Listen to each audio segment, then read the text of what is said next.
अक्सर हम लोग सुना करते थे कि मेहंदी रंग लाती है सूख जाने के बाद।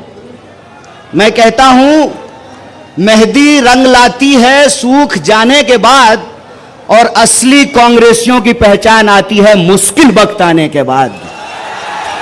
आप जो इस दौर में यहां खड़े हैं, कांग्रेस पार्टी का झंडा जो अपने हाथों में आपने थाम रखा है, यही कांग्रेस की विरासत है। यह पहली बार नहीं है दोस्तों कि अहंकारी सत्ता ने कहा हो कि हम कांग्रेस को समाप्त कर देंगे या कांग्रेस समाप्त हो जाएगी।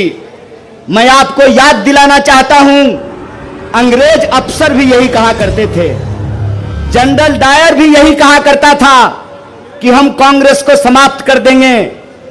जिस साम्राज्य का सूरज अस्त नहीं होता था, 200 साल की उसकी गुलामी को बापू ने रघुपति राघव राजा राम, पतित पावन सीताराम, ईश्वर अल्लाह तेरो नाम, सबको सन्मति दे भगवान, ये गाना गा करके समाप्त कर दिया।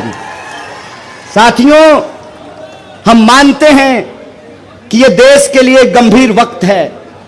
हम मानते हैं इस देश को आजादी दिलाने वाली पार्टी, इस देश के लिए जान देने वाली पार्टी, हमारे नेता राष्ट्रपिता महात्मा गांधी ने इस देश को जोड़कर रखने के लिए, भाईचारे के लिए, सद्भावना के लिए गोली खाई है।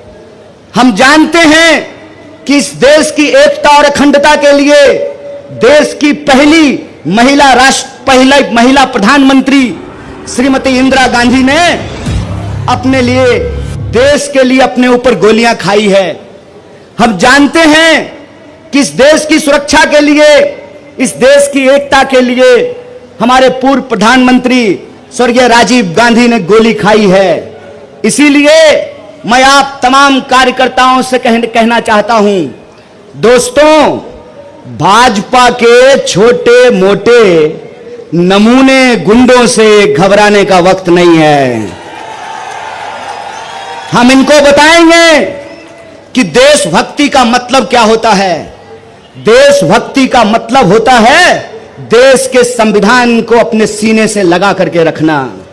देशभक्ति का मतलब होता है इस देश के भीतर रहने वाले जो 140 करोड़ लोग हैं, चाहे वो किसी भी जाति या धर्म के हों, उनको भारतीय समझना और उनको बराबरी का हक और अधिकार दिलाना। देशभक्ति का मतलब यह होता है कि देश के भीतर कहीं कोई दुर्घटना हुई हो, किसी के साथ भी अत्याचार और अन्याय हुआ हो, तो उसके पक्ष में खड़ा होना, शोषितों की आवाज बनना, मजदूरों, किसानों, नौजवानों, महिलाओं, दलितों, आदिवासियों, पिछड़ों और गरीबों की आवाज बनना। आपको मालूम है, आदरणीय प्रधानमंत्री जी 10 साल से देश के प्रधानमंत्री हैं, यमुना के इस तरफ रहते हैं नई दिल्ली में।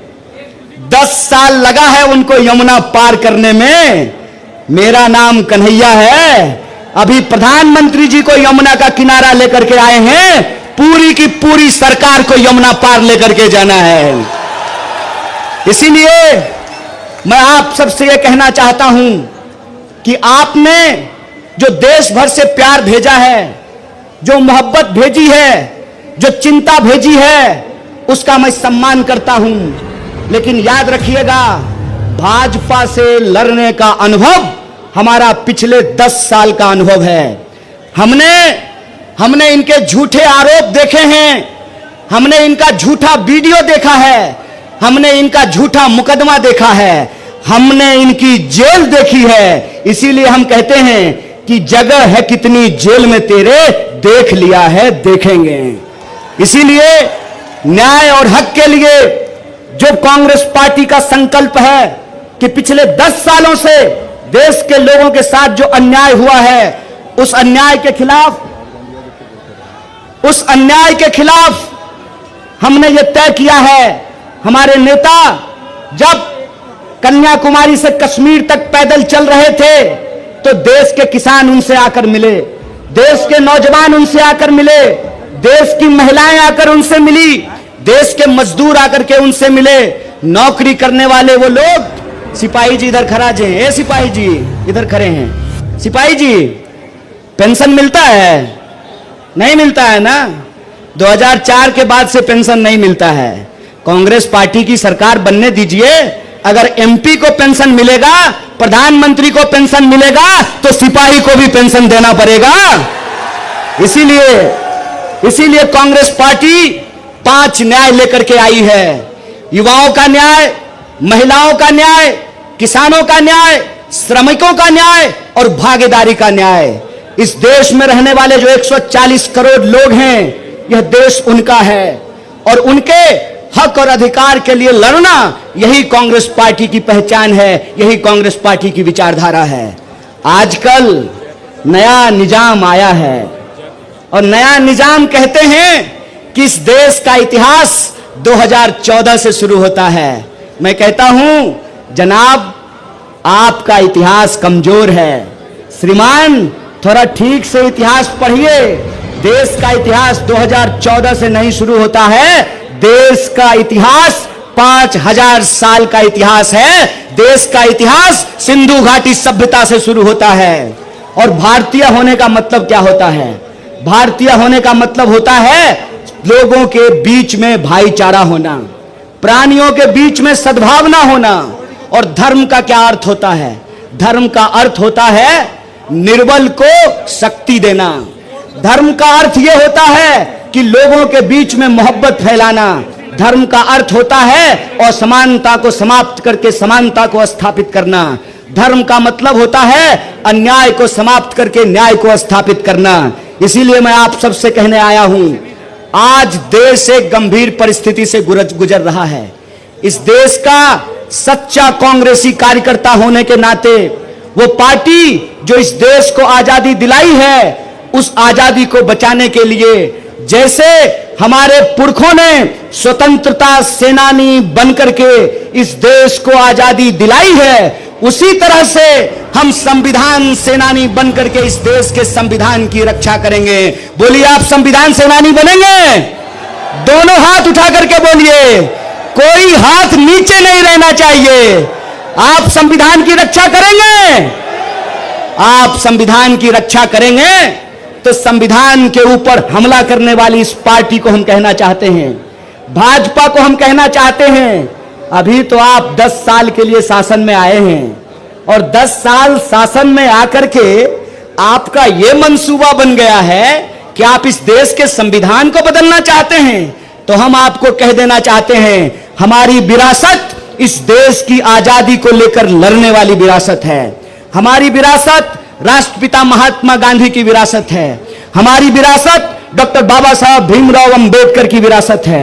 हमारी विरासत शहीद आजम भगत सिंह की विरासत है। और उसी विरासत पर चलते हुए कांग्रेस पार्टी ने इस देश की एकता और अखंडता को बना करके रखा।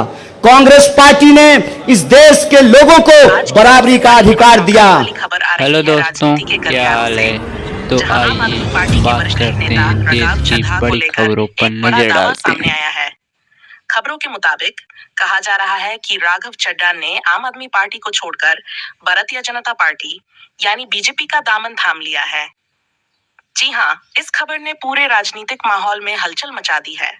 हालांकि इस दावे की आधिकारिक पुष्टि अभी तक नहीं हुई है, लेकिन जैसे ही यह खबर सामने आई, आम आदमी पार्टी के नेताओं की प्रतिक्रिया भी तेजी से आने लगी है।